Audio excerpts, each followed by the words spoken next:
यहाँ पर मैं आप लोगों के लिए लेकर आया हूँ संपूर्ण चाणक्य नीति, जिसके पूरे 17 अध्याय यहाँ पर आपको सुनने को मिलेंगे। यदि आप अपने जीवन को बदलना चाहते हैं और चाहते हैं कि आपको कुछ ऐसे तरीके पता चले जिससे आप जीवन को बहुत ही अच्छे ढंग से जी सके, तो ये 17 अध्याय आप सभी के लिए बहुत ही महत्वपूर्ण हैं। तो चलिए इस चाणक्य नीति की शुरुआत करते हैं। आचार्य चाणक्य के जीवन की एक प्रारंभिक घटना से उनके चरित्र का बहुत सुंदर खुलासा होता है। एक बार वे अपने शिष्यों के साथ तक्षशिला से मगध की ओर आ रहे थे। मगध का राजा महानंद उनसे द्वेष रखता था। वह एक बार भरी सभा में चाणक्य का अपमान कर चुका था। तभी से उन्होंने संकल्प लिया था कि वे मगध के सम्राट महानंद को पद से नीचे उतार कर ही अपनी शिखा में गांठ बांधेंगे। इसके लिए वे अपने सर्वाधिक प्रिय शिष्य चंद्रगुप्त को तैयार कर रहे थे। मगध पहुंचने के लिए वे सीधे मार्ग से ना जाकर एक अन्य उबड़ खाबड़ मार्ग से अपना सफर तय कर रहे थे। उस मार्ग में कांटे बहुत थे। तभी उनके पैरों में एक कांटा चुभ गया। वे क्रोध से भर उठे। तत्काल उन्होंने अपने शिष्यों से कहा, उखाड़ फेंको इन नागफनों को, एक भी शेष नहीं रहना चाहिए। उन्होंने तब उन कांटों को ही नहीं उखाड़ा, उन कांटों के वृक्षों की जड़ों में मही डाल दिया ताकि वे दोबारा न उग सके। इस प्रकार वे अपने शत्रु का समूल नाश करने पर ही विश्वास करते थे। वे दूसरों के बनाए गए मार्ग पर चलने में कभी भी विश्वास नहीं करते थे। वे अपने द्वारा बनाए गए मार्ग पर ही चलने में विश्वास करते थे। आशा करता हूँ इन अध्यायों को सुनने के बाद आप भी अपनी जिंदगी में अपने मार्ग खुद तैयार करें, अपने ऊपर विश्वास करें और अपनी जिंदगी में आगे बढ़े।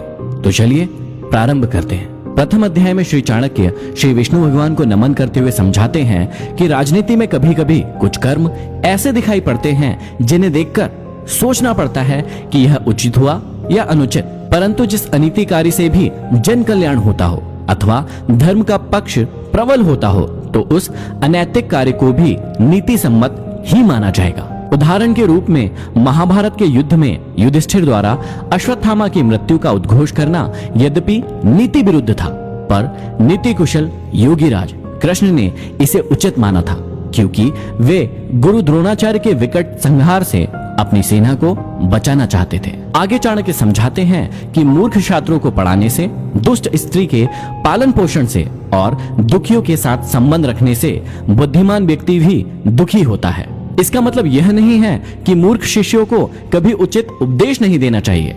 समझाने का तात्पर्य यह है कि पतित आचरण वाली स्त्री की संगति करना तथा दुखी मनुष्यों के साथ समागम करने से विद्वान तथा भले व्यक्ति को दुख ही उठाना पड़ता है।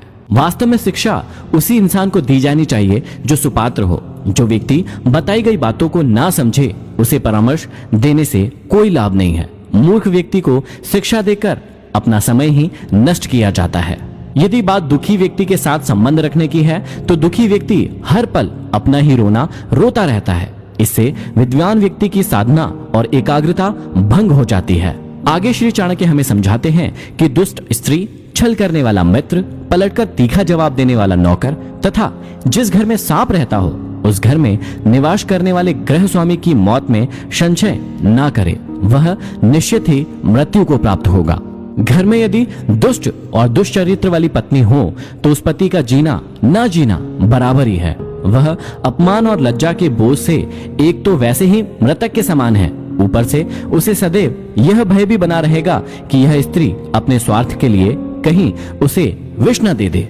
दूसरा, यदि उस गृहस्वामी का मित्र भी दगाबाज हो, धोखा देने वाला हो, तो ऐसा मित्र आस्तीन का सांप होता है। वह कभी भी अपने स्वार्थ के लिए उस गृहस्वामी को ऐसी स्थिति में डाल सकता है जिससे उबरना उसकी सामर्थ्य से बाहर की बात होती है। तीसरा, घर में यदि नौकर बदजुबान हो, बात बात में झगड़ा करने वाला हो, पलटकर तीखा जवाब देने वाला हो, तो समझ लेना चाहिए कि ऐसा नौकर निश्चित रूप से घर के भेद जानता है, और जो घर के भेद जान लेता है वह उसी तरह से घर बार का विनाश कर सकता है जैसे विभीषण ने घर में भेद करके रावण का विनाश करा दिया था।